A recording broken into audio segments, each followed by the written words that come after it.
Happy Thursday. Good morning, guys. How are you doing? Did you sleep well? Well, I hope you did. If you didn't, though, hopefully we could get to change that whole thing around. Change your mood, change your appreciation for the day. Let's first see what Kendall has going on in the newsroom, and then we will be back. Good morning. The Ministry of Health has provided a series of guidelines in response to the water-related emergency declared by the Water and Sewage Company, WASCO, on Tuesday, 14th May 2024 to reduce the possible associated health risks, potential impacts, and provide essential safety measures to mitigate adverse effects. The ministry says the current water-related emergency and shortage presents several health hazards that citizens must be vigilant of. Among the primary concerns are 1.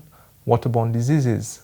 Contaminated water sources can lead to spread of waterborne diseases such as gastroenteritis. These illnesses pose severe risks to public health and require immediate attention and preventative measures. 2. Dehydration and heat-related illnesses. Water scarcity may result in dehydration and increase in susceptibility to heat-related illnesses, especially among vulnerable populations such as the elderly and children.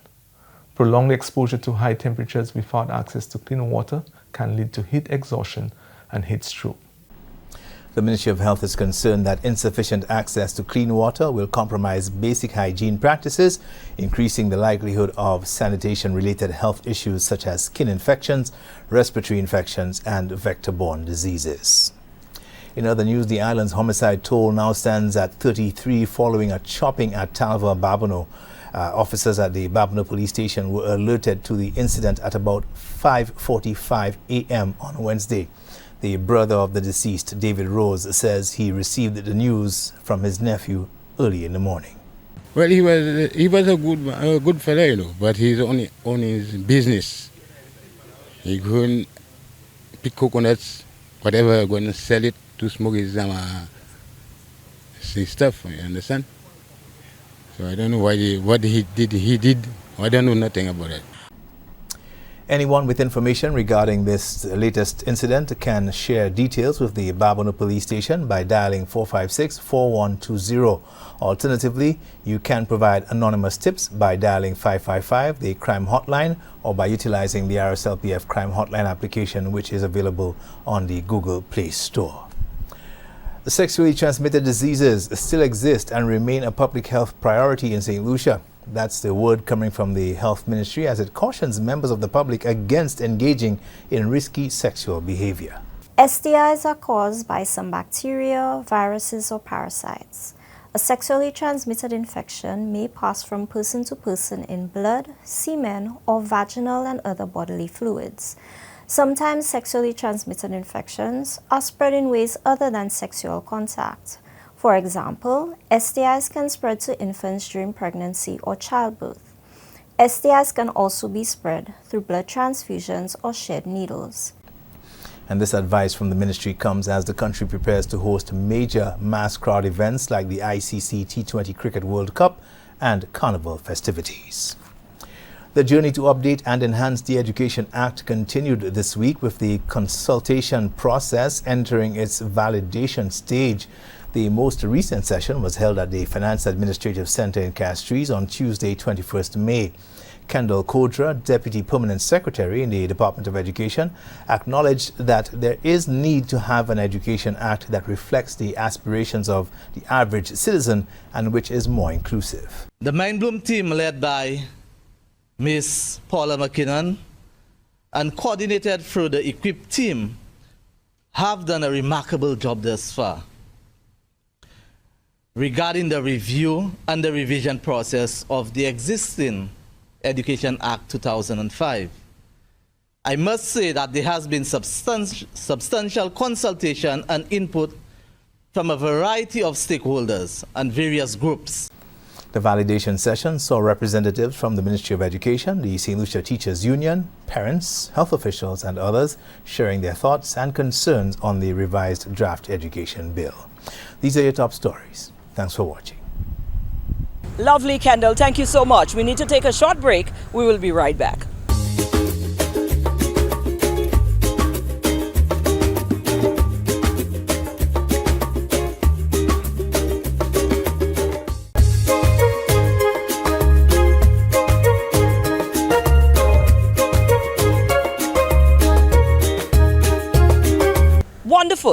we're kicking off our shows this morning with a young lady. It's not the first time.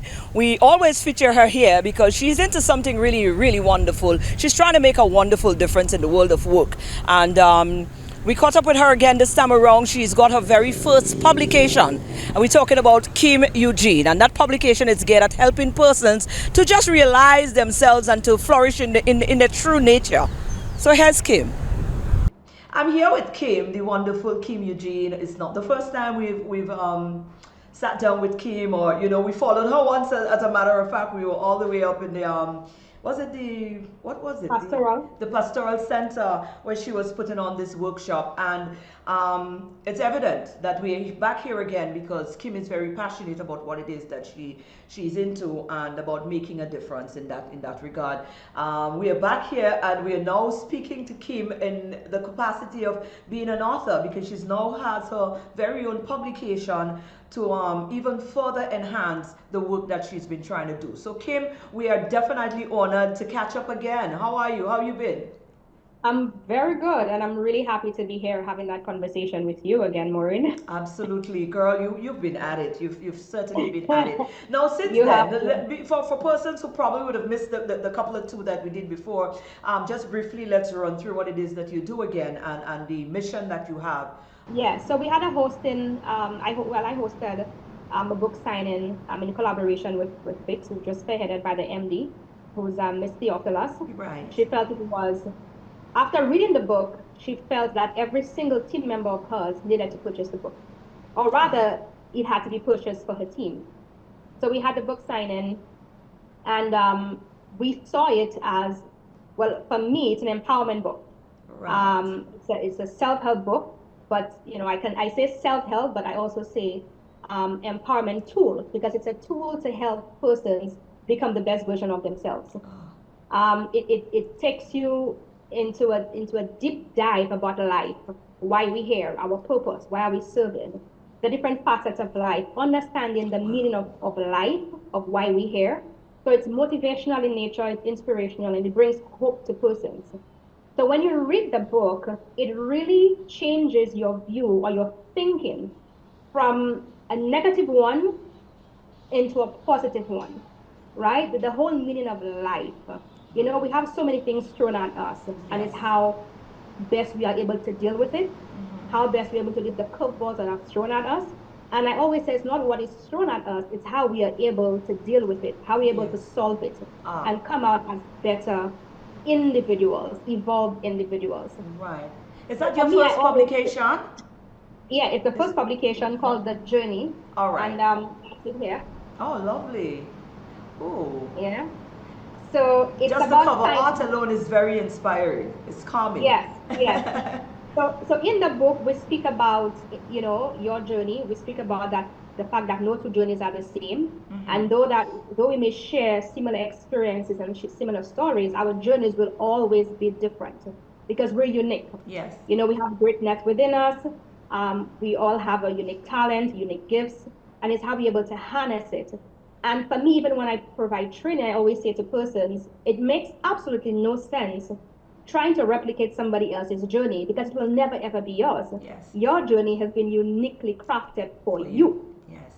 Yes, right? certainly. So it speaks about that. It speaks about relationships. It speaks about support. It speaks about disappointment, mistakes, learning from our mistakes, because life is our biggest teacher. Right. It's the lessons that we're learning on the different chapters whilst we're on this temporary journey, and helping you to be that better version of yourself, irrespective of all the broken parts. Wow. Right? Finding peace with all of our broken parts, right, and finding the light in the darkness. Oh my God! So you've basically sectioned out the different chapters on life events. Yes. Oh. Yes. Is it a very extensive reading, or each topic are like you zero in to the main issues, so you really get the gist of it? It's a very easy read. Easy read, isn't it? It's a very easy read, and so there is also coursework on there, so you could work on you. Oh, and that's the whole thing. I think everything I've done so far, including my training, it's how can I help persons find ways to be that best version of themselves. We're not perfect, right? But we have to work with our imperfections. Certainly. And we have to accept us for who we are, validate us, Very well. and know that we are enough wherever we are. Wonderful. Where can we find the book? Hard copy? Is it on Amazon and soft copies as Yes. well? So it's on Amazon as The Journey, put it into perspective. I also have some hard copies in case persons want their copy. Something about the hard copies. Something about the hard. I love the hard copies. I like that physical. I love my hard copy. Listen. I love my hard copy. Certainly. And even for me, Maureen, I mean, I wrote the book, but as you can see, I have highlighted some areas because it keeps me grounded as well. Right. Right? I see it as a book that keeps you grounded. One, to accept where you are, who you are, and that nothing happens coincidentally. Everything happens the way it's supposed to happen. And so it might take 2, 3, 4 years, but you will get there. So it's understanding, one, to have the patience and the strength to wait for what will be irrespective. Right. Are you thinking about the next Everybody publication asks already? this. Well, obviously. Then we're going to go there. have it crossed your mind, and do you know what it would be? Or it's just a divine process? I can't say exactly, what it would be per se, but, for the most part, my journey has been about helping others. So it might be something along those lines again. Yeah. Helping persons on their journey. Right. The hard copies, where can we find it? What is your pricing like? How can we obtain? For the hard copies, it's $50 for the hard copy. Okay. And if persons want, again, call my number 285-6904, and I will arrange a signing session. And then I've been doing that for the last couple of weeks. Very well. But for persons who are hearing this for the first time, then you can just call my number, and then we can arrange a meetup point. That is amazing. I need my copy. So certainly we're gonna talk about that. It sounds like I need this in my life. Thank you again, Kim. You know what? All the best, man. And certainly, I don't think we even need to get it. We just need to be here and just embrace that journey, because your purpose is what it's driving. And an appreciation for people who are present. To manifesting their purpose is just wonderful, and it's good to be around for it. So thank you for being present. Thank you so much. To manifest. Yes. Certainly.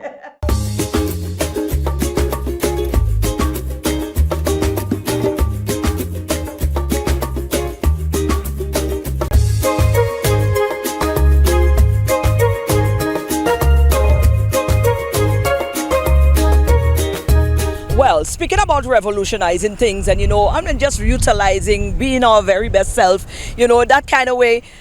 Our education system, I don't know if you missed the wind, but our education system has taken on a new mantle. They're not trying anymore, but they are now revolutionizing the education system. As a matter of fact, 4 of our schools has been transformed into full TVET institution. Here's what that means. We're at the TVET unit. I am here with Ms. Neetram. Certainly revolutionizing the education system. This thing gets me so excited. I am of the opinion that we should have been there long. But you know what? At least we started, and that makes me personally very happy. TVET, we are talking that this morning. Ms. Neetram, how are you? I'm fantastic. I can tell. I like your little office. It's so welcoming. I might not come back to the office. Hey guys, I'm just letting you all know. Tell me about this move with the education system. Okay, so right now, this is probably one of the boldest moves happening in the education system. I know it will shake some ground, but it is necessary. For too long, we've had children whom we've not captured their abilities. And so, unfortunately, because they didn't fit into the mold that existed before, they unfortunately became branded as failures. You remember you had the class, and you had a bright side of the class and the duncy side of the class, and things like that, and so on. But we are trying to create a system where there's a place for everyone. So every child can find a space within which to succeed and explore their potential. That is it. It's as simple as that. Now you say they might shake some grounds. What does that mean, though? You know, we're accustomed to a system that is very traditional, and of course, it's time tested. It's what we're accustomed to, and we do not like. I mean, change is often met with resistance from the onset. So we are exploring in this TVET transformation. We are looking at a focus on competency-based learning and assessment. So, for example, it's not just about, okay, I'm in this class, I'm supposed to do that. You go for a checklist, and and then you move on to the next class, whether you have mastered concepts, skills, techniques, and so on. It is not going to be like that. It is based on a sort of mastery learning. So students must be competent in order to move on. And students will receive recognition for the skills and knowledge in which they can demonstrate competence. Right. So, for instance, for now, in the first interim, we have 4 of the nation's secondary school which has been transformed to accommodate that process. Is the long-term goal that we get to a place where all of our institutions offer that sort of learning capacity, where we can accommodate the academias and accommodate the skilled learners as well? Throughout the secondary school system, for example, we have technical vocational education. All schools offer something from TVET, that is through CSEC, Right. the CSEC exams and so on.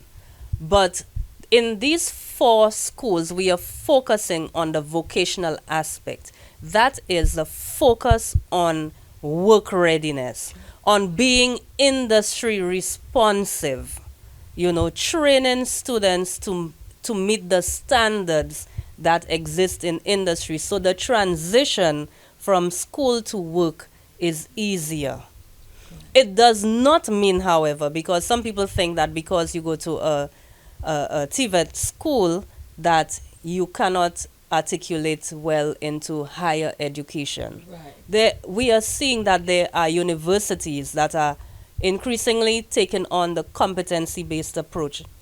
And of course, there are lots of TVET careers and certification offered at university level. You can actually have a bachelor's degree or a master's degree that is a TVET-focused master's or bachelor's. Right.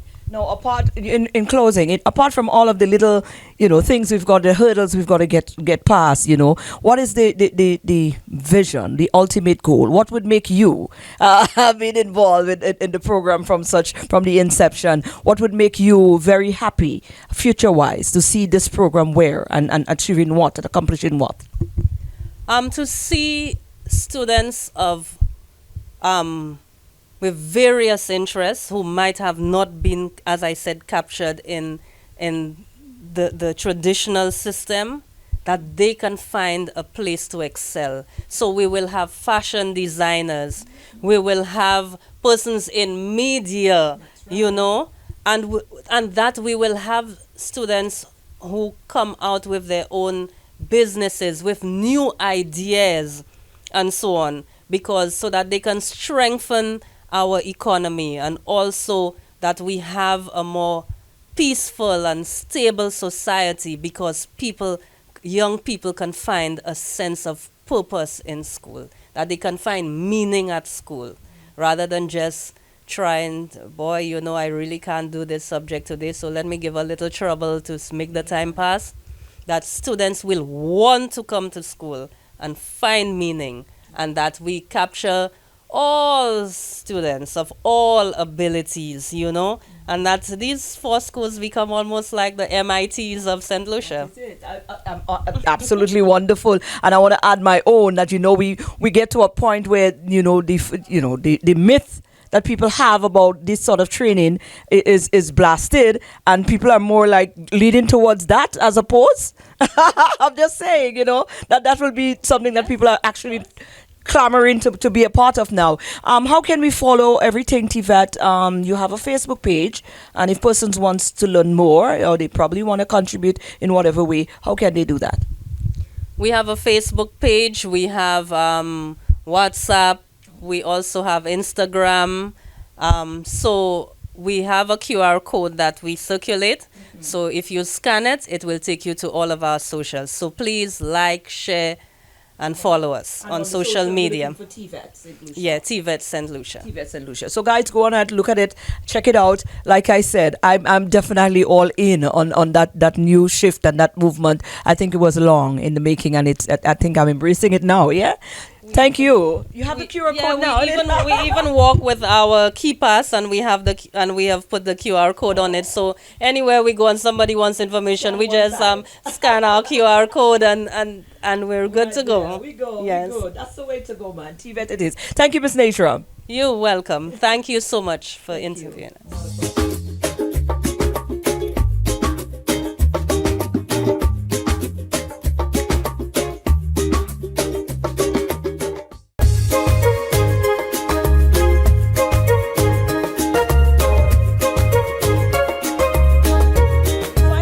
Aaron, you got to profit the opportunity to talk about all the things, all of the hats that he wears. We are going to talk to him now in the capacity of board member yes. of the cannabis. THC, yeah, right. the Herbal Cooperative. Right. Okay. Yes. So, listen, we had a big excitement, and I'm not hearing nothing now. Where are we at with this? Where are we at with our industry? What is happening with St. Lucia? I'll say right now where we're at a stage where I think things will come through.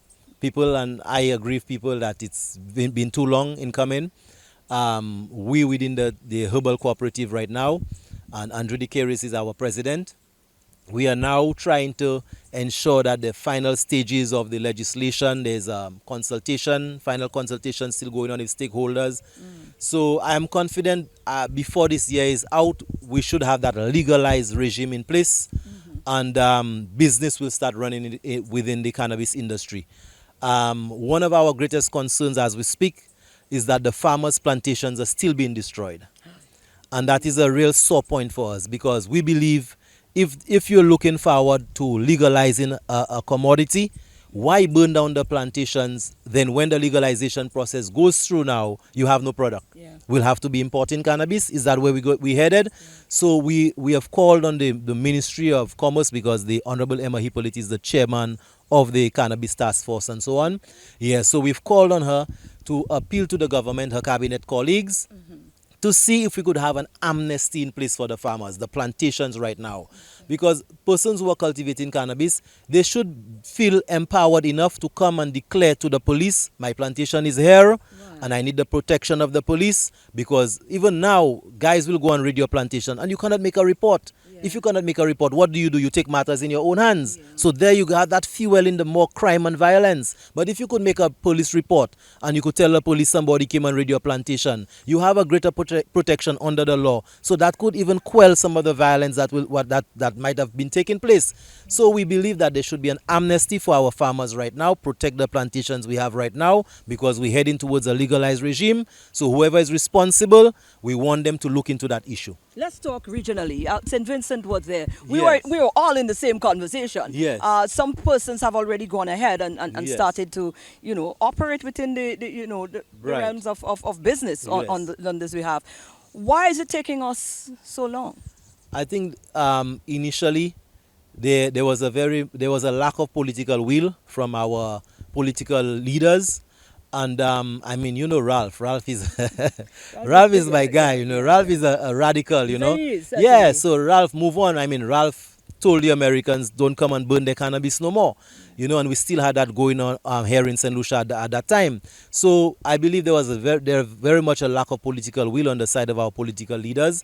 And the ball started rolling from the time we had the cannabis movement. The advocacy group, we've been there, we put proposals together, we've been asking for conversation on this issue. And with the previous administration under the UWP, they brought it up to a certain level where legislation was drafted and so on under the Honorable Bradley Felix. and that seemed to have passed now to Emma Hippolyte, who's there right now, and the process is continuing. But you know, they tell you, well, okay, it might take a little while, but they're going to make sure that they don't make the mistakes that the other jurisdictions have made and so on. So they may be late to the party, but they're going to be well dressed. Right. But maybe when they, even though they're late to the party, then maybe the party might have time finished. The party might done, exactly. Yeah. You know what I'm saying? So how do you anticipate now that we are here? You're on the board, so I mean. Well, the are board. You looking, come on, speak it to me in real terms because I'm ready. You know, I know a lot of us are ready. The board is the board is there. We are trying to ensure that we have all our T's crossed, our I's dotted, because we're going through the cooperative department of St. Lucia. Right now we have what is called probationary registration, and they're looking at the way we're operating and so on until we get full registration. So we're taking it one step at a time. Some people find we're moving slow, but you know, at the end of the day, we want to ensure we get it right. That's the first time this thing has been done in St. Lucia, and we're not going to get it right the first time. They'll always need a little tweaking here and there.